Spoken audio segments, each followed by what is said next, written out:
Chapter 31. Elijah proves a point. 1 Kings 18.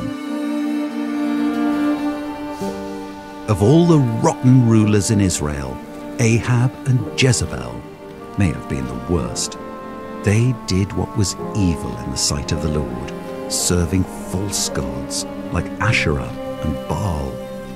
Ahab did more to provoke God's wrath than all the other kings before him. So God raised up the prophet Elijah to prove a point. For 3 years it did not rain in Israel. That may sound like perfect weather for a picnic, but without rain, the people could not grow their crops. And without any crops in the field, the people had no food on the table, or for a picnic. They were hungry. And Ahab was angry at Elijah, because Elijah was God's messenger and had predicted the drought. When Ahab saw Elijah after 3 years, Ahab called him a troubler of Israel. It's sadly true. People who don't like God usually don't like what God has to say through his messengers. But Elijah was not the real troublemaker. That was Ahab and his household. They troubled Israel by disobeying the commands of the Lord.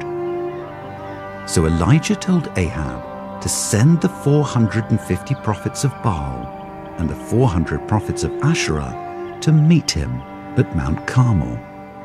Elijah had a plan. Actually, God had a plan, and it was a good one.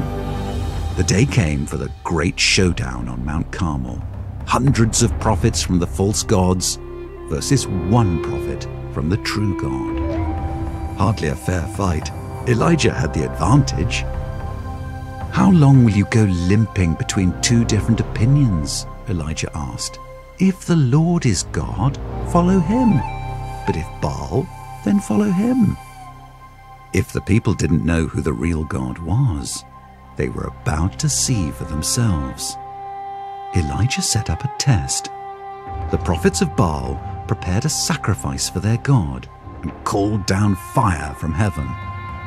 They screamed at the sky for hours, and nothing happened. Elijah teased them, saying, "Maybe your God is out on a trip. Maybe he fell asleep. Maybe he's using the bathroom." But the prophets of Baal kept screaming, and nothing happened all day. There was no God to hear their voice. Then Elijah prepared an offering for the Lord. He even covered the altar with water to make things harder. But nothing is hard for the real God. He sent down fire from heaven as soon as Elijah called his name. The people said over and over, "The Lord, he is God." And he was, and he still is. Elijah was a great prophet of the Lord, so great that he didn't even die. Years later, God brought Elijah to heaven in a whirlwind with chariots of fire. Pretty cool. Even cooler, the next time Elijah would show up on a mountain, it would be with Moses, as they pointed to an even better prophet, Jesus, God's own Son.